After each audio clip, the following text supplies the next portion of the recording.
अस्सलाम फ्रेंड्स, आज मैं हूँ एक साइट पे अली ब्लॉक में। ये एक 8 मरला की साइट है और यहाँ मैं आपको दिखाऊंगा कि अंडरग्राउंड वाटर टैंक और सेप्टिक टैंक किस तरह लीक होते हैं। उसकी वजूहत मैं दिखाऊंगा। ये ले, एक सेप्टिक टैंक लीक हुआ है। जब खुदाई की गई है प्लॉट की तो पता चला है कि ये सेप्टिक टैंक लीक है। अब अंडरग्राउंड दिखाएँ आपको, बैक पे ले।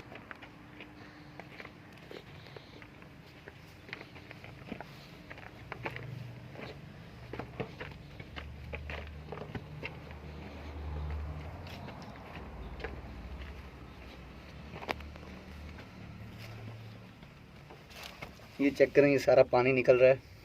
ये भी है, स्लश बन चुकी है। अभी भी ये सारा स्लश बनी हुई है।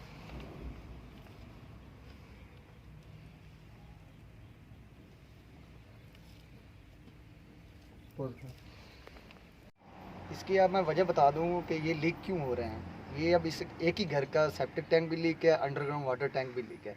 इसकी वजूहत यही हैं कि एक तो ओवरफ्लो के वजह होती है और सेकंड ये होता है कि इसके अंदर आरसीसी यूज़ नहीं किया जाता। जब आरसीसी यूज़ नहीं किया जाता, इसके अंदर वाटर स्टॉपर यूज़ नहीं किया जाता, इसकी प्रॉपर वर्किंग नहीं की जाती या चिप्स वगैरह यूज़ नहीं की जाती, इस तरह ये ओवरफ्लो भी होते हैं और लीक भी होते हैं। और कितने ऐसे बिल्डर्स हैं, हज़ारों ऐसे बिल्डर्स हैं जिनकी मैं बातें सुनता हूँ और देखता हूँ, तो वो कहते हैं ये तो कभी लीक हो ही नहीं सकता, हम चिप्स कर देंगे कभी नहीं लीक होगा।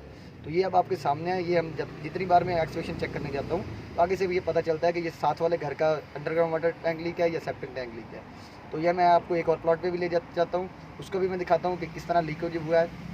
और इस प्लॉट का भी मैं जब हम इसकी एक्सपेक्शन किया तो इसका भी साथ वाले घर का पता चला है कि इसके भी दोनों टैंक्स लीक हैं। तो ये मैं काफ़ी ऐसी इंस्पेक्शन पे देखता हूँ कि हर दूसरे तीसरे घर के अंदर यही कंप्लेन आती है कि साथ वाले घर के सेप्टिक टैंक या अंडरग्राउंड वाटर टैंक लीक होता है। तो हमें चाहिए कि हम इसको लाजमी इसके ऊपर तवज्जो दें। हमें इसके अंदर वाटर स्टॉपर यूज़ करना चाहिए। इसकी कंक्रीट ड्राइंग के अंदर मेंशन है कि 8 इंच करनी चाहिए, लेकिन ये साइड पे जब हम देखते हैं कुछ 3 इंच भी कंक्रीट नहीं की जाती। इसकी प्रॉपर शटरिंग की जाए, इसके अंदर वाटर स्टॉपर भी यूज़ किया जाए, इसकी प्रॉपर वर्किंग की जाए, चिप्स भी की जाए और इसके ऊपर हमें काफ़ी तवज्जो देनी चाहिए। तो जब ये लीक हो जाते हैं तो इसकी फुटिंग का भी इशू होता है, फिटिंग के अंदर क्रैक्स आ जाते हैं। और मैं आपको दिखाऊँगा कि इस तरह पानी लीकेज की वजह से दीवारों के अंदर क्रैक्स आए हुए हैं। ये सारा कुछ मैं आपको दिखाऊँगा। ये एक और प्लॉट है, ये एक उस्मान ब्लॉक का प्लॉट है 8 मरले का। तो यहाँ भी आपको मैं विज़िट करवाता हूँ किस तरह ये कॉर्नर के अंदर शो हो रहा है कि ये इसका भी अंडरग्राउंड वाटर टैंक लीक है।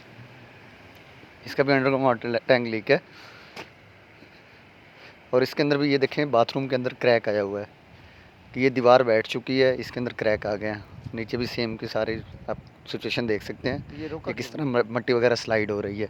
इंशाल्लाह नेक्स्ट वीडियो में मैं वाटर टैंक्स को बनाने का सही तरीका और ओवरफ्लो को कंट्रोल करने का सारा तरीका मैं बताऊंगा।